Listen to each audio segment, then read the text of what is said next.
welcome to Getting to Good Enough, a podcast to help you let go of perfectionism so you can do more of what you love. I'm Shannon Wilkinson, a life coach in Portland, Oregon. I'm a recovering perfectionist who's getting better at good enough. And I'm Janine Adams, a certified professional organizer in St. Louis, Missouri, and I'm lucky enough to be naturally good at good enough. And today we're talking about our fourth pillar of good enough for our fourth anniversary. Hey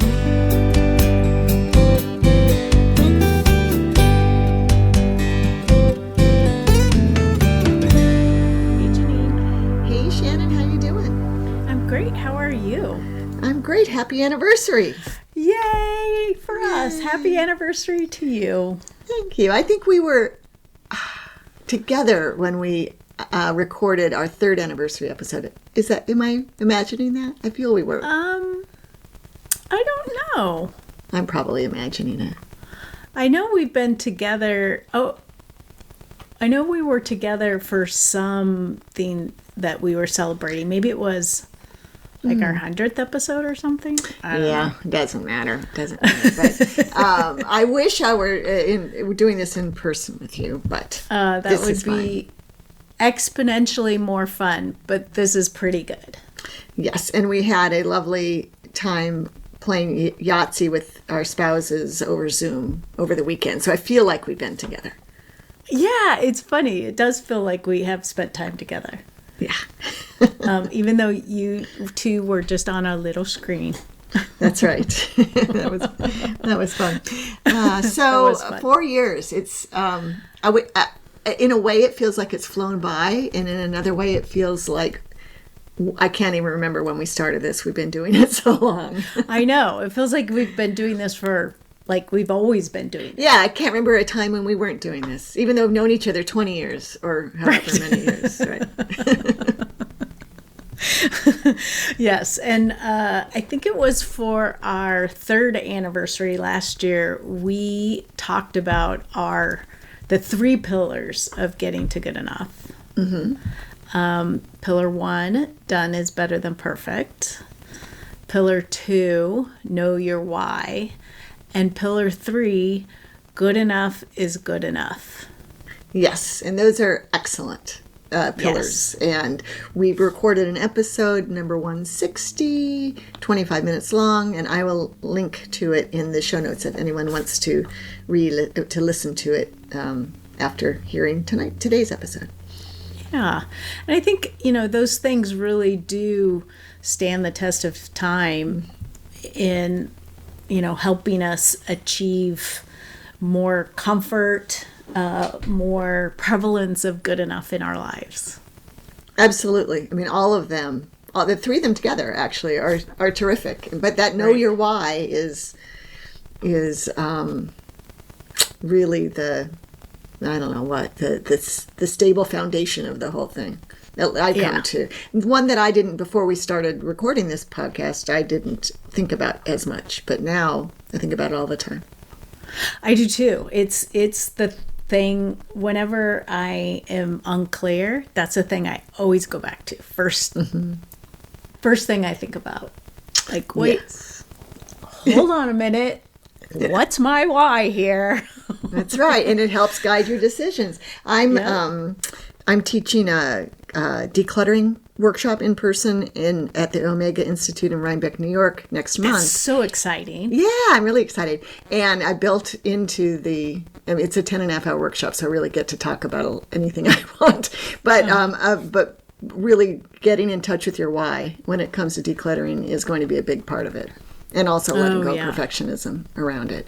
But I think that's just, it's everything, really. Yeah, I really do think it helps in just about every situation you come up against. Mm-hmm. And so when we were discussing what we wanted to do for our fourth anniversary, which, I can't even believe it. It's so awesome. We're having a fourth anniversary. Yes.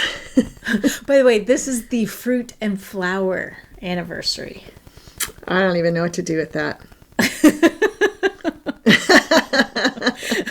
Well, my for my wedding, my wedding anniversary. Yeah, that's what it's called. Yeah. It was like my marriage anniversary. No, my wedding anniversary for 4 years. One of the gifts that Mike gave me was a dish towel, a tea towel that had pictures of fruit on it. Oh, because he knew about fruit and flowers? Uh-huh. Oh, that's nice. Well, we every year we look it up, and then I see. I mean, he didn't just know, he didn't inherently know that. This is a bonus to getting married when you're a little older, so that you can, like, when I had been married 4 years, I don't know, we were too young to do anything special. I don't know. Or whatever. How old was I? I guess I was like 30 or something. But anyway, that's really sweet. Yeah, Mike's a very sweet guy. Yeah. Yes. So we came up with a fourth pillar, I think, is where we were going. And the fourth pillar we came up with is let it be easy.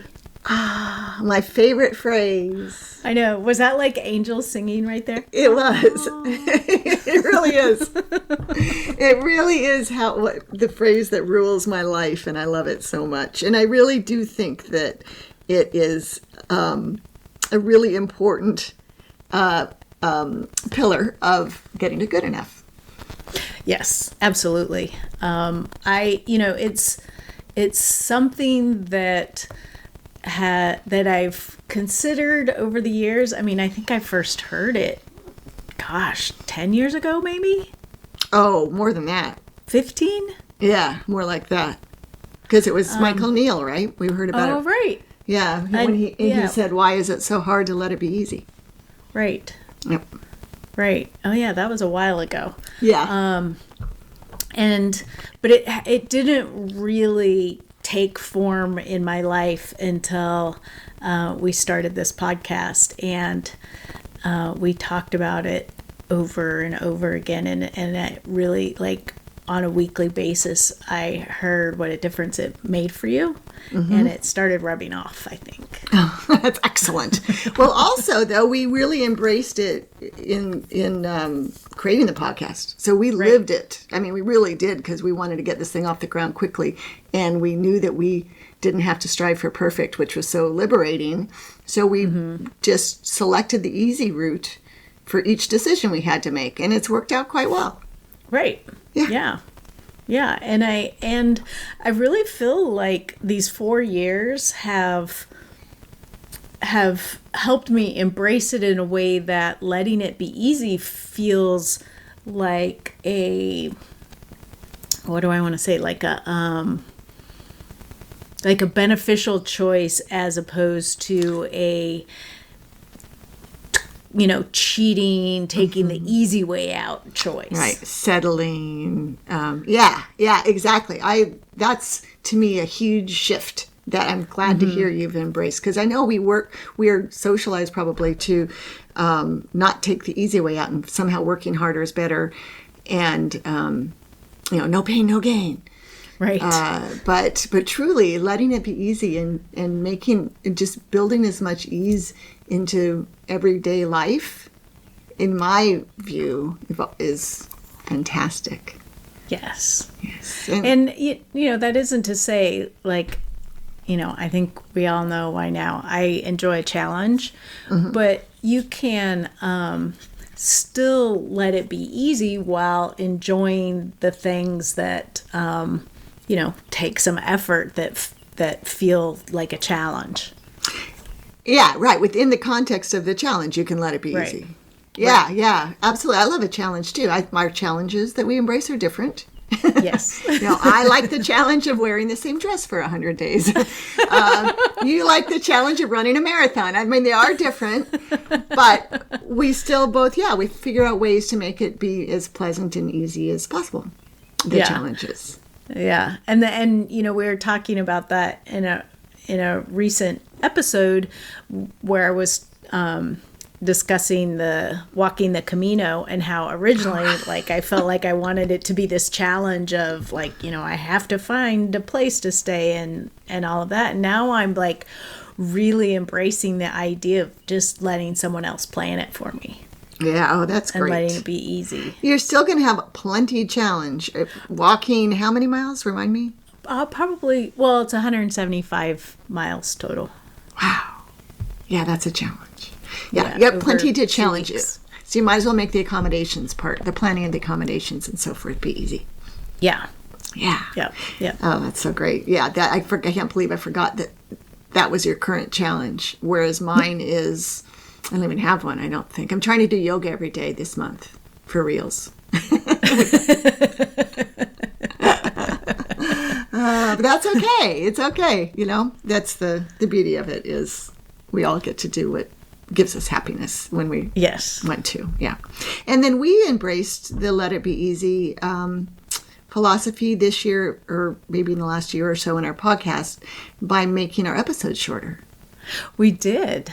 When we first started, we were recording episodes that were 30 to 40 minutes long. And I think, I sort of feel like in my head, it's so long ago, who can remember? And, pre-pandemic. So it's like none of that even existed, right? Right.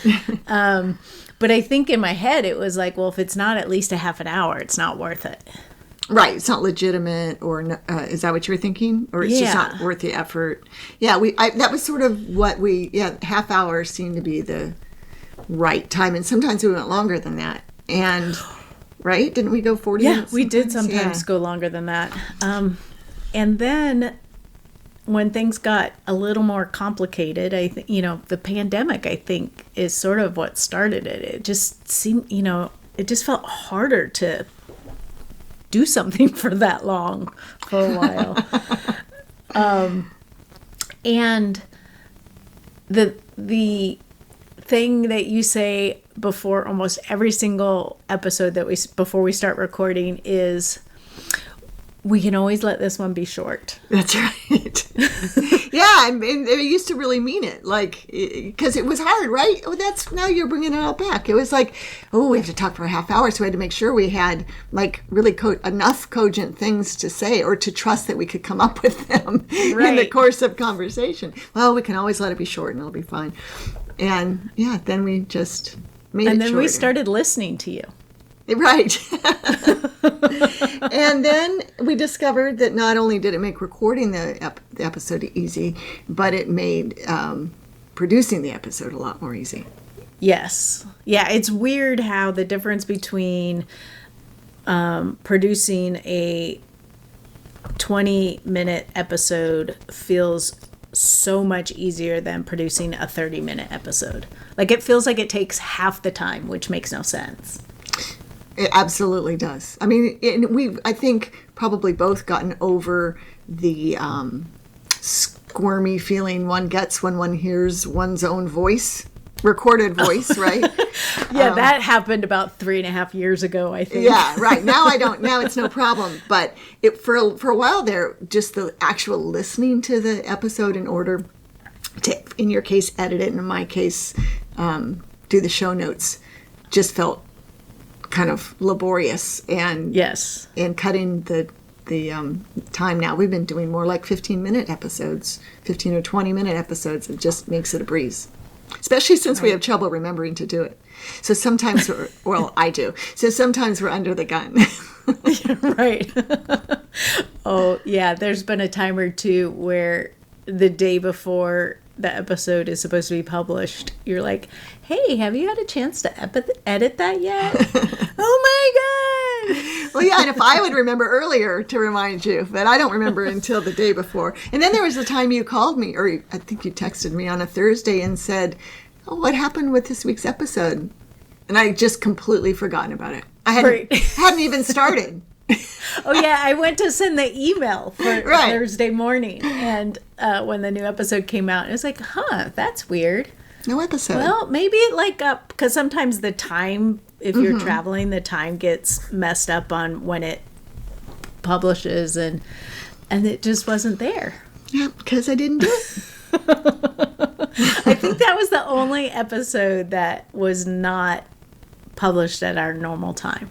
I think so too. I'm glad to say that. Yes. Yes. But yes, Well, and it might be because they're shorter. That makes it easier. I don't know. It makes it more reasonable to do very quickly. Yeah. But it is such a good example of let it be easy. But I can think of so many examples of let it be easy. Like things, like making decisions where I would have agonized. Mm-hmm. I went back to bullet journaling. Mm-hmm. I've had this bullet journal that I ostensibly have, would be using, but I wasn't using it. And it was because it had a flexible cover. It didn't have a hard cover. Mm-hmm. So it was super annoying to write in. Mm-hmm. And then instead of I have this one, I've started it, I should just use it. It's like, I'm just going to bribe myself with a new bullet journal, basically, because I need to get back to it. I need to put my life back together in my bullet journal. Right. And so I just went online and bought one, and I didn't agonize over which one to get. I got one that has these super cute little icon drawings on it. Mm-hmm. And I thought I could also practice drawing those. Oh, that's fun. Yeah. So I just got it and just started using it, and I just let it be easy, and I didn't agonize over, what's the best journal for me to start with? What's the, blah, blah, blah. Well, I would also like to suggest that you reframe bribing yourself with a new journal. And then what you did really was you recognized that the journal you had wasn't working for you. And so you thought you'd make it easier for yourself by buying yourself a journal that would work for you. And then you did the extra bonus special thing of not agonizing over that journal. You knew what was important to you about the journal. Hardcover, right. dot grid, presumably, page numbers. Yes. And you found one, and you got a super good deal on it, if I recall. I did get a super good deal on it. And yes, I'd like that reframe. Thank you. You're welcome. Because I was telling you before we started recording that I made the agonizing decision. I actually had to do a flow chart to decide to abandon my June journal because it's on black paper and it's turned out to be unenjoyable. So I had already ordered a new replacement journal for when this one was over, but no, it's over today. Yes. So, and once I made the decision, it was why was that so hard? Why did you let that be hard? Because it's really kind of a no-brainer. So, yeah. Yeah. Well, congratulations to us. That's right. Because letting it be easy is delightful. Yes, it's a great way to live. It really is. It really is. So we want to add that as the fourth pillar for getting to good enough. And we would like to hear from you, our listeners. Do you let it be easy? You can let us know at 413-424-GTGE. That's 4843. You can head over to the show notes at gettingtogoodenough.com and leave a comment. You can hit us up on Facebook or Instagram at Getting to Good Enough, or on Twitter at GTG Enough. I forgot what I say next. I think aren't you done? That's all the social media stuff. Yeah, for now. Until next time. That's it. This is Shannon Wilkinson in Portland, Oregon. And Janine Adams in St. Louis, Missouri. And we hope that good enough is getting easier for you.